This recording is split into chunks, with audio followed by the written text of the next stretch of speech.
The Big Ten will once again play for a national championship. Oregon or Indiana? Who advances? Ohio State did not. All that and more on today's Locked On Big Ten Squad. You're talking ball with the Big Ten Squad, sponsored by Game Time.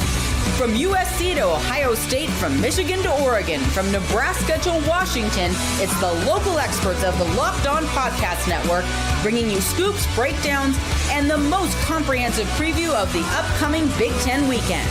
No hurt feelings and thin skin allowed.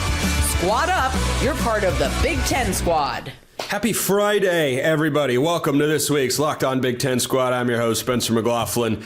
Craig Shemon of Locked On Big Ten is here, decked out in Indiana gear for his Indiana Hoosiers. Ryan Herrings of Locked On Badgers is here, disappointed that we're not talking basketball. So Zach Anderson-Yoxheimer of Locked On UCLA. Jay Stevens of Locked On Buckeyes has licked his wounds and shown up for the squad this week. And no such licking of wounds required for Jacob Goins of Locked On Hoosiers. We had Mark Colkin of Locked On USC, and much like the Trojans in the Alamo Bowl, he bolted at the last minute. So, Craig, I'll start with you. They forgot the Hoosiers. The Hoosiers just completely and utterly dominated Alabama. They were the much better football team, 38-3. Look, it's time to ask the question. Should the SEC be allowed to get a team into the playoff? They can't be competitive. They are unable to put a product on the field that is worth watching. I mean, these are the sorts of questions we've got to ask now, right, Craig? Yeah, Kalen DeBoer is going to wish real soon he took that Michigan job, right? Because, I mean, the heat is going to be way up. And here's how far we've come in my world. I've been following the Hoosiers for 5 decades. I was upset in the second half. I was like, man, we gave up 3. I mean, Oregon had a shutout earlier today. We gave up the 3-pointer. And this is while we're up by 5 touchdowns in the Rose Bowl against Alabama. I had to check myself and go, wait a minute, what world am I living in right now?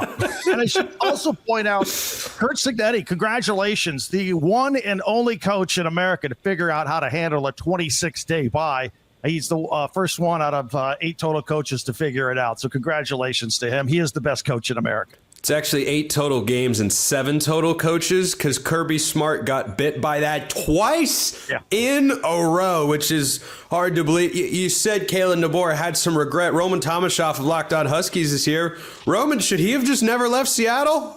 I mean, honestly, yes. Like this was one of the things where even at the time it was so ridiculous to think about, because doing that 4 days after a national championship, he would have had all the leash in the world here. And now looking at just what the kind of fire he's been under since the moment he arrived at Alabama, like even if you want to take out that first season, what it sounded like all year this year. If he never left UW, this never would have been an issue. I think that he still would have been able to build a consistent winner here. And it was very clear that he was on the right track after going 25-3 over his first 2 years. And the fact that he was just kind of like, no, I'm going to go try to fill the shoes of Nick Saban it was just such a bad move on his part. Yeah, it can't feel great. I mean, they got better this year. They got to the quarterfinal, won a road playoff game. That's something. By the way, I got to bring in Jacob Goins of Locked On Hoosiers here, I assume is in a good mood. I would just like to say your team is a bunch of nerds. Who allows a point in a quarterfinal game? I mean, what were you guys asleep at the wheel or something? Well, if you forget, we put up 38 points instead of just 23, like some, Defense wins championships, my friend. Defense wins championships. Jacob? Several, actually. Yeah, several. Indiana. And how many points your defense allow? 3? Yeah, you remember the 30 mark, don't you, Spencer? You remember 30 or 30 plus? Yeah, just remember that number because it'll come up again in just about a week or so. Look, Indiana showed up and did what they did, right? They've done this all year long. And I was talking with some people throughout the week leading up to the game, and it was, Alabama's been here before. They've done it. They're just going to steamroll. Indiana doesn't know what they're doing, and this was not that at all. So, shout out to Kurt Signetti, the coordinators, the team. I mean, if people don't believe now, they never will. And I'm not saying you have to believe in Indiana to be a decade dynasty, but you better believe in them in 25 and 26 because they're the best team in America. Craig already said it. Kurt Signetti is the best coach in America. Fernando Mendoza is the best quarterback in America. And the Hoosiers have the best defense in America. Sounds like a winning recipe to me, guys. Yeah, and I got to tell you, the quote about the Alabama mystique was pretty awesome. Like he said, you know more about the mystique than the guys in my locker room do. They just know the tape. And then he went and just beat the crap out of him. Ryan Herrings, Locked On Badgers. Are you feeling Big Ten pride over there in Madison? I am. First of all, there's so many people here. Happy New Year, celebrating bowl season. Yeah, Ryan didn't get his car stolen. You didn't, right? Seeing Zach out here chilling about basketball. All y'all guys got bowls and playoffs. Hats off to Indiana. The remarkable thing with Indiana is they never have a bad day. They never seem to have a bad rep. They never seem to have an off night. They're always locked in. It's incredible. I will point this out. All these bum teams in the playoffs, Wisconsin played Indiana tougher than Alabama. That was 31-7. Yeah, good point. Moral victory. Oregon tougher than Texas Tech. I'm just saying. That statistically, just ignore the hurricane they were playing in, and that's true. All these teams making Better quarterback play, though. Mid to low tier Big Ten teams are playing these teams harder than SEC and outside forces. So let's give Wisconsin a little bit of love here. This schedule was ridiculous, and it's validated by how well these Big Ten teams are crushing opponents. Congratulations to both you guys, though, Spencer and Jacob, and the fan bases. No congratulations for Craig. Screw him. He doesn't count. Craig is decked out in Indiana gear, and you're like, yeah, congratulations, all you Indiana fans and anybody that's out there. Craig just doesn't exist. Mark Holken, Locked On USC. Tough one in the Alamo Bowl. I mean, TCU did have their backup quarterback, so, you gotta give credit to how tough that matchup was. But that defensive coordinator search, Mark, who's it going to be? So as one of the 2.5 people here in this room that has actually experienced a national championship, kudos to Indiana. What I am seeing from them, that reminds me of, and I know USC didn't actually win the national championship in 2008 because of the BCS, but that looks like the USC team from 2008. That defense is freaking amazing. And the offense just does what it needs to do because the defense is going to win the game for them, bottom line. To your question, Spencer, I think everybody feels the same way that Pete Kwiatkowski is the first man up for that job. From my understanding, he wants the job, and I don't think finances are going to be an issue. Now, if that doesn't come to fruition for whatever reason, I've given Chad Bowden permission to go knock on Brian Haynes' door and not leave until he comes back with him as the defense coordinator. You better stop right now, Mark. You better stop. No, I'm reaching that into existence. Yeah. By the way, you got to be careful, Mark. You can upset Roman big time by mentioning that it was half a national championship. Well, see, actually, I was going to ask if I was the half or you were the half, or if we were a quarter each, since we've both seen our teams play for a national championship. I was really curious about that. No, I wouldn't say that Oregon has half a national championship. How could you even make that case just because they were statistically seen? Oh, I think he was referring. I don't know, Mark. You can answer the question here. I thought you were saying seen the team actually win. What year were you born, Roman? 1997. Oh, great year. There's only 2. The team that will not be winning a national championship is the UCLA Bruins. I thought they had it. Thought they were going to do it. No, Zach, you're going to have to wait. Jay Stevens, what in the world just happened? I don't know what happened. That was the worst O-line play I've seen from Ohio State in the Ryan Day era. It was horrible. I have never seen guys at Ohio State literally get ran through their chest, and it's multiple guys that can't block. I get the running back trying to pick up a blitzing linebacker, and that one happened, but they got ran through the entire game. And I'm not even going to say like the layoff was an issue. They weren't going to beat them if they had a week to prepare. If it was week 14, week 15, they weren't beating Miami. Miami was more violent. They were more physical. Ryan Day says, trust your preparation. Clearly, they weren't prepared to play that day. They're lucky they only lost by 10 points. That was a horrible performance. It's time to ask the question, does Mario Cristobal live rent-free in Ryan Day's head? He's 2-0 all time. 2-0 all time. I mean, Yeah, I don't even know what to make of that. It's just a fact. Anyway, Zach Anderson, Yoxheimer, I'm sure you've been watching all these games. Clean haircut, by the way. Ron Swanson approved down there. How do you feel about Big Ten football right now and your new head coach, Bob Chesney? Pretty happy about Bob Chesney. You know, we've been talking more football than basketball on the show, so that's surprising in the middle of basketball season. But in terms of the Oregon game, we slept through that. Enjoyed the Rose Parade. You know, they should move the game back to 2. I don't know how you feel about that, Mark. Then we have the likes of Indiana treating Alabama like they were playing UCLA, right? In the Rose Bowl game. That's how I felt. It's like, oh, Alabama looks like UCLA playing Indiana. So that's how good Indiana is. That's how I felt 2 years in a row against the Hoosier Buzzsaw. I believe when Indiana went to the Rose Bowl and played UCLA, it was actually a closer game than what Alabama just put on the field. Am I remembering that incorrectly, or am I right? Yeah, I don't remember the final score, but it was a lot to a little. Hold on. I think Indiana put a 40 burger on UCLA. I don't remember. 42-13. They lost by 29 points. Bama lost by 35. UCLA, man, they're on the comeback. Here they come. Yeah, so we just don't talk about what happened in Bloomington. Here's what we've established in this first segment of the Big Ten squad. Wisconsin, UCLA, and sure, we'll say Washington would all beat Alabama. That's what we have laid down. We've all been held to that take. All 8 of us. Flame us in the comments. Wisconsin did play Bama this year, so we. What was the final score? It was a long time ago.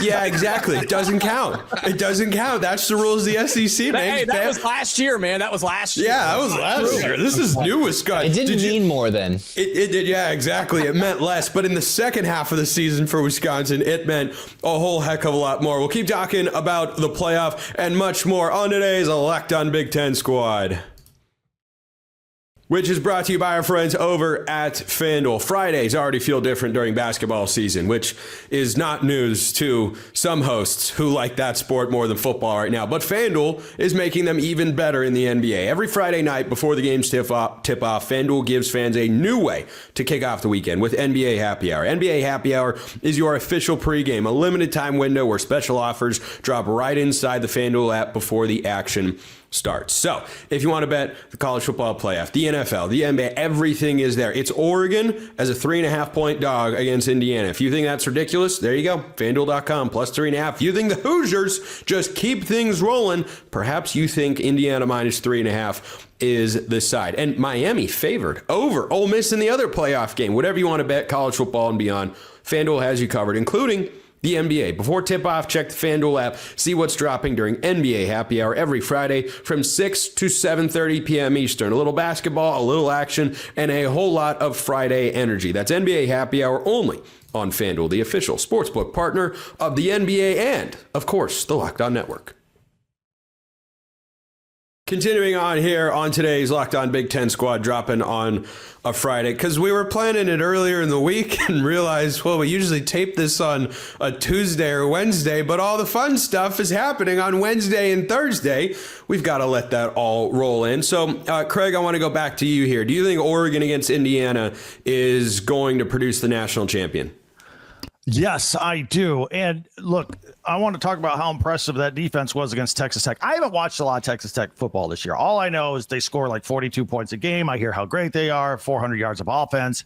And for Oregon to blank them like that was impressive, particularly coming off the JMU game where they gave up 34 points and 500 yards. And by the way, at the risk of derailing this show, which that's never happened on the squad before. No. I would like to go back because we didn't meet Christmas week. And I was very critical on my podcast, Locked On Big Ten, about the Oregon defense against JMU because of everything they gave up. And then I got a text from one of your minions that watched Locked On Ducks, and I'd like to share it with you and get to the bottom of it. It's from Doug. He says, Craig, what are you going to say when the Ducks beat Indiana in the semis? P.S. Spencer says you don't know what you're talking about. Go Ducks.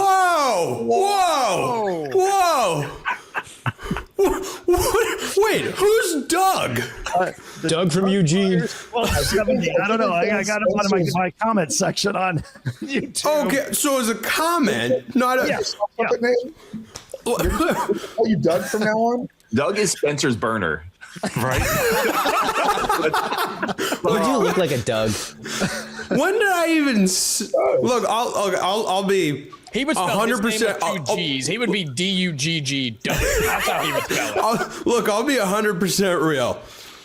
I'm on the air a decent amount. I don't remember every single word I've ever said. But when did I say that? I don't know. My only thing, hey, if any of you guys want to rip me behind my back, just spell my name right for SEO purposes in the note. Perhaps what he was referring to is my concern level about Oregon's defense out of the JMU game was a 2 out of 10. But, gee, thanks, Doug, for making me look like an a-hole. Just going around, Craig Shemon, what a schmuck. Guy has no idea what he's talking about there. It's all good. It's all good. I just thought I'd bring it up. As you should. This is a group therapy session, Craig. I got you, man. Nothing if not a group therapy session. I never feel therapized after I come here with UCLA football. That's all I'm saying. I mean, if that's the case after this season, Zach, haven't you needed therapy for like 10 years at this point? Not that long, but pretty soon. Okay, we're getting there. Chesney will change it though, obviously. So, Ryan, do you think the Big Ten is bound to win its third straight national championship? Yeah, I think Indiana is the best team left. And if anybody beats them, it's Oregon. I think the winner of this game wins the title. Really quick, while we're rolling back the carpet, I also have a comment from somebody from our show that we did, Spencer. Oh, boy. No, I'm kidding. Oh. I was like, wait a minute. We played like 2 months ago. I've been saving it. No, here's the thing, guys. Indiana still gets approached with a certain level of trepidation because they're Indiana. Dude, if you had taken all these performances the last 2 years and removed the Indiana logo and slapped a Bama logo, a Texas logo, a Notre Dame logo on what they've done, nobody would bet against them. They just housed Alabama. They went into Autzen and beat the Ducks. Like, this team's incredible. They're a steamroller, and if they had any other logo, nobody would be picking against them. I mean, I didn't pick against them against Alabama. Some folks did. I recognize championship football, and I'm telling you, this is an elite level right now, guys. Appreciate what you're watching. Mark has seen a lot of football in his day. That is true. Perhaps more than than the rest of us combined, due to certain factors that shall go unmentioned on this particular program. Goins, how do you feel about that proposition that the Big Ten will win its third straight national championship? It'd be a pretty crushing blow to the SEC country. I actually don't know the last time the SEC failed to win 3 straight national championships, which speaks to the high bar that they've set for themselves, but also that the Big Ten's adapted better to the new world of college football. Yeah, and Indiana's the perfect example of that, right? Because of how bad Indiana was before Kurt Signetti got here, before they invested with NIL, and they figured out that the transfer portal exists. And they have dominated. Yeah, they were like the UCLA of the Big Ten. They were bad. They were really, really bad. But I think it being Indiana, because I do think they go on to win the national title, but it being Indiana to win the third straight for the Big Ten would just crush college football altogether, especially the Southeastern Conference. They don't know what to do. Alabama fans were silent on the internet after the Rose Bowl because they were just in shock. They don't know how to handle it. And the Big Ten has proven it is top heavy, yes, but it's just so much better than any other conference in the country, and it's not even close. And to Ryan's point about teams still not taking Indiana seriously, I don't think that happens against Oregon or in the national championship game if the Hoosiers get there, because you'd be stupid to do so, because it's all on film and they've proven how good they are in everything that they do. So I don't expect anybody, including Dan Lanning and the Ducks in round 2, to overlook Indiana by any means, because they got beat by 10 last time. Roman, I don't even know if I agree with Goins' note in there that, well, the SEC's deeper, but the Big Ten is better at the top. Like, I don't know. For whatever bowl season's worth, one conference got a better record than the other. By the way, Mark, USC not pulling its weight there. Not helpful. But anyway, Roman, go ahead. Yeah, no, I was a little devastated to hear Jacob say that because the rest of the Big Ten has been pulling its weight in conference play. Shout out to Illinois for beating Tennessee. I feel like we just need to stop acting like Tennessee is, a solid program, or at least their fans on the internet seem to be acting that way when they seem to believe that they were going to steal Ryan Walters from Washington because they seem to consider Washington a third-rate program compared to, the might of Tennessee and the SEC, which was its own ridiculous thing that I had to deal with over on Locked On Huskies.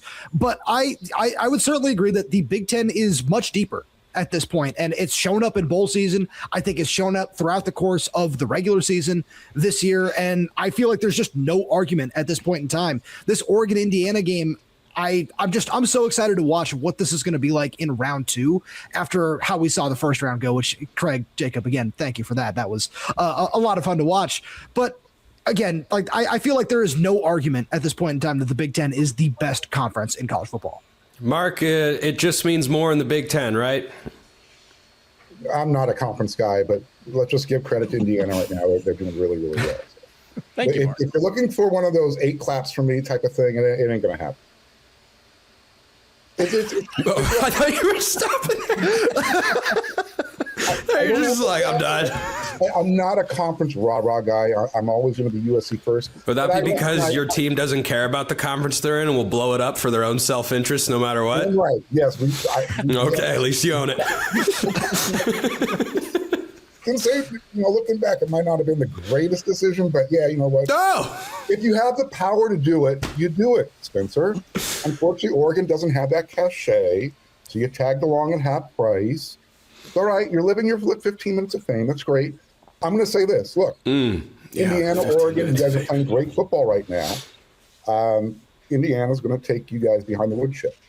Okay. Well, the 15 minutes of fame has been going on for quite a while as they've won a Big Ten championship and then gone to the national semifinal in the last 2 years. But don't worry, I'm sure Lincoln Riley will get to the playoff by 2030. Just keep going.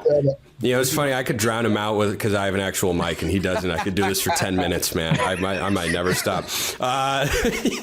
Yoxheimer, do you think Bob Chesney is the new Kurt Signetti? Is that the optimistic look at UCLA football? I mean, obviously, with him coming from James Madison, having similar success to build himself up, he's also much younger, and I think UCLA needs culture change. And let's remember, Indiana is the team with the most losses in college football history, so even they were much lower than UCLA. UCLA's had some success in its history, but I think he's the culture changer. To say he's going to take them to the playoff in year 1 would be pretty stupid. I'd be pretty happy, but that's going to be a rather optimistic view. I think the Bruins will be much improved. I think James Madison would have crushed UCLA if they played this year, so I'll gladly take whoever they bring over from the portal to this year's team and take the upgrade and be more competitive. And I think optimistically, you make all the comparisons, but it won't lead to 2 playoffs in 2 years. That's not where it's headed. I do think it will lead to success sometime in the near future, though. Hey, if you'd said that Kurt Signetti was going to take Indiana to the playoff in year 1, you would have been crazy. Yep. I didn't Google him. You did not. You did not Google him. You did dip into ageism a little bit right there. He's younger. What's Signetti, 70? Or so, I don't even know, man. He's 64. He's 6. Oh, okay, whatever. 64. He's just got that look. Does he have the best expression of any coach in this conference? The grumpy look with the frayed eyebrow. I thought you were going to say like the Google me. I was like, yeah, absolutely. I know that one's great too. But just the cuts to him on the sideline. I feel like the telecast should have the 4th and 1. The 4th and 1 is incredible television. Just unbelievable timing. Great work by the broadcast crew. I feel like they should just have a constant look up in the top right corner of the broadcast, just of his face, just so we can. Yeah. Yep. The Sig Cam. That's great audio, by the way. Great audio, indeed. Can you even move your eyebrows, Spencer? Let's be real. Can I move them? Yes. I can't. I just realized I can't move my left one. I've never done that before. I could move both or my right one, and apparently not my left. So we're learning all sorts of new things on the show. By the way, Jay, is Ohio State going to try and poach Chip Kelly from Northwestern? He's on his 3rd OC job in 365 days. No, I don't think they're going to go down that road again. I don't see Ryan Day trying to lean into his mentor to try to be the OC again. Honestly, I think this year's team would have been perfectly fine with Ryan Day calling plays the offense would have looked different. It would have been more successful. And it's possible Ryan Day is going to go back down that road. I know the narrative that the last time a national champion head coach called plays and won it was Jimbo Fisher in 2013. So that could set him back. But I think this offense would have been better if Day called plays. And so maybe he gets an offensive coordinator to just be a coordinator, but Day is still the true coordinator running the offense. And so I don't see Chip Kelly coming back. I don't at all. Should have grabbed Jerry Neuheisel when you had the chance. Instead, they're both at Northwestern. Craig, you're dying to jump in. I just wanted to say, I actually thought Ryan Day called a great game the other night. I mean, he mixed it up. They took shots to Jeremiah Smith. I would have liked to see Carnell Tate get a couple more touches. They threw to the tight end. The running game, they used both of their running backs, C.J. Donaldson and Bo Jackson. But the problem was when Bo Jackson and C.J. Donaldson got to the line of scrimmage, they got smushed. But I think the play calling, I thought he was brilliant and mixed it up all night. I don't think that's a disadvantage at all if he wants to go back and call plays. But the Ohio State job is like the biggest job in the country. It all depends whether he wants to add that on his plate or not. Yeah, they did spread the ball around a lot. They even found a Miami defensive back as well. That's a big brain play to inspire your team to go in a 14-0 hole. When we get back, what are we discussing? Of course, we're going to talk about how good Michigan could be.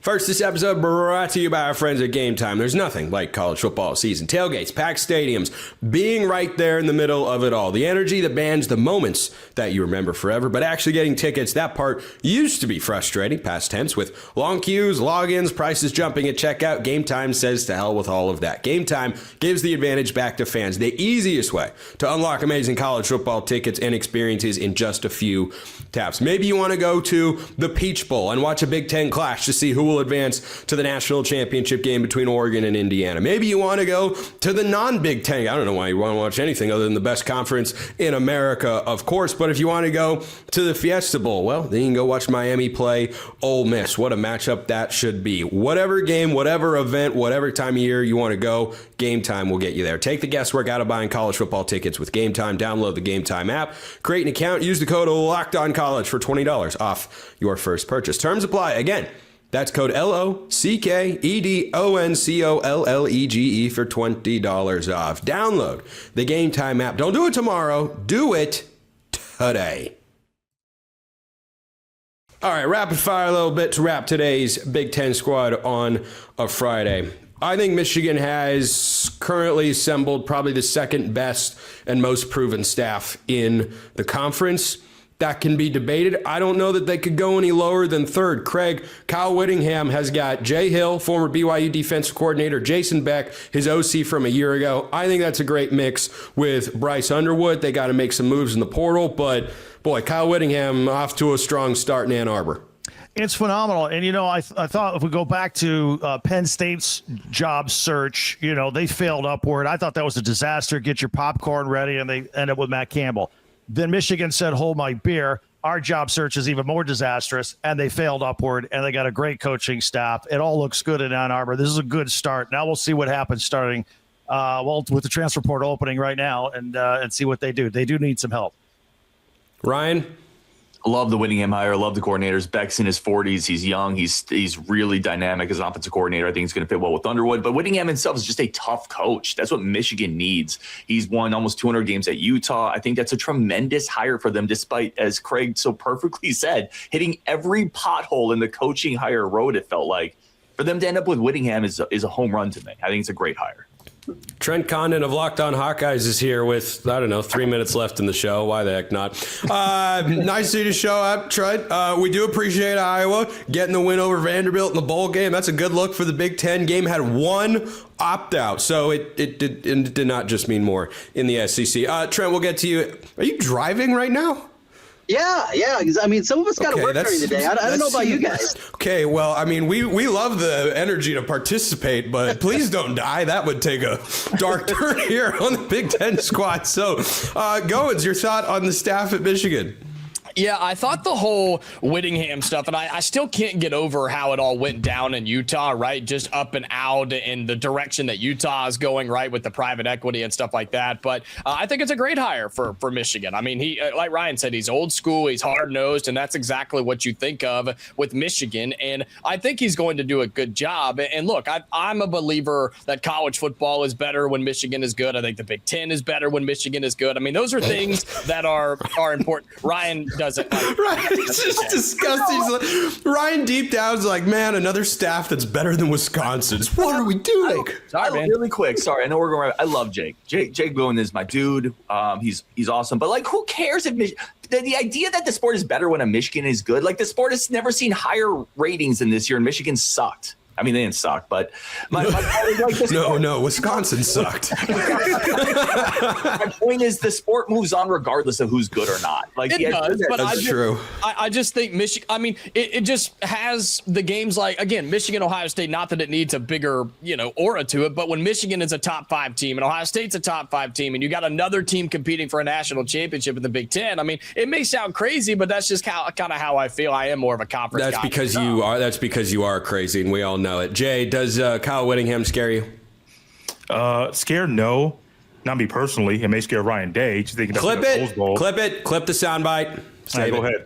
I think the Rose Bowl thing from when he was at Utah and how Ohio State's defense looked horrible, and it took a field goal late for them to win the game, even though Njigba broke records, Rose Bowl records in that day. I think Ryan Day thinks about that. I mean, as odd as this sounds, it's very similar to Mario Cristobal and what happened in the whatever bowl game they lost, the Cotton Bowl. I think Ryan Day remembers games from when certain coaches that he's played, and I'm very curious about how Ryan Day views this. Me personally, taking the Ohio State hat off, I think it's a good hire for Michigan because they need somebody to come in to provide stability to the program, somebody that does not have issues or cheating scandals tagged to their name. But I think for the Ohio State side, they better figure out stuff on the interior, because if they don't figure it out, that game Thanksgiving weekend could be ugly. By the way, your hat is still on, but we'll leave that. We'll leave that as it is.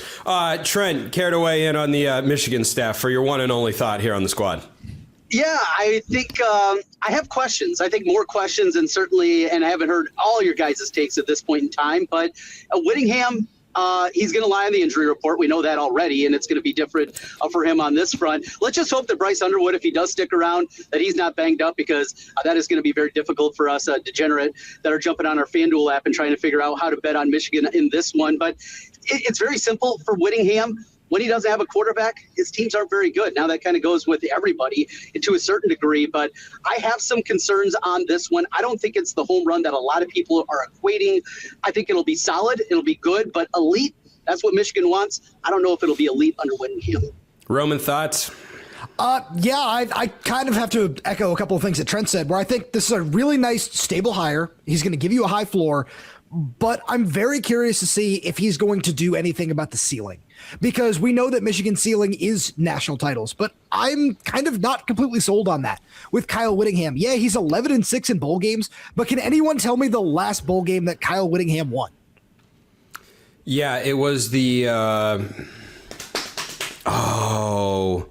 dang it. I know this, but I don't. Give it to us. Dang it is not a bowl. I'm sorry. There's a Cheez-It bowl, but not a dang it bowl. It's the 2017 Heart of Dallas Bowl. He has not won any of the real big games, if you want to throw the Alamo Bowl into that sorry mark with USC. The last 2 Rose Bowls have certainly not gone his way. I'm very curious to see if he can actually get over a true hump and win some bigger games at Michigan. Yeah, tough record in a lot of them. Tough record in some big games, but Mark, he's got a Pac-12 championship to his name. You remember that one at all? So Michigan, at least he's not a Michigan man, which is, I guess, a good thing in this day and age. He's a solid hire. I think his 2 coordinators are really going to help. One thing Whittingham is not is a quarterback coach, so it'll be interesting to see how they develop Bryce Underwood if he's sticking around, and then going forward, what kind of quarterback you bring in, because that's really been Michigan's Achilles heel is they are still playing that boring brand of football, and Whittingham typically can get the most out of what he has, but he's going to have a lot more at Michigan than he's had at Utah. Can he take it? Can he get off that step that's at the very neck, second from the top? He now needs to find out, can he stand at the top of the ladder? Yoxheimer, make like John Denver and take us home. I mean, hey, if the Michigan job was still open and Kalen DeBoer after New Year's Day was still available and that became a real thing, that would have been really exciting. But I think Kyle Whittingham stabilizes. I would like to see Kyle Whittingham have more success on a national level. I think he's done a fairly good job at Utah, can bring that to Michigan. But I think Kalen DeBoer would have been a lot more exciting if they could have solidified that one.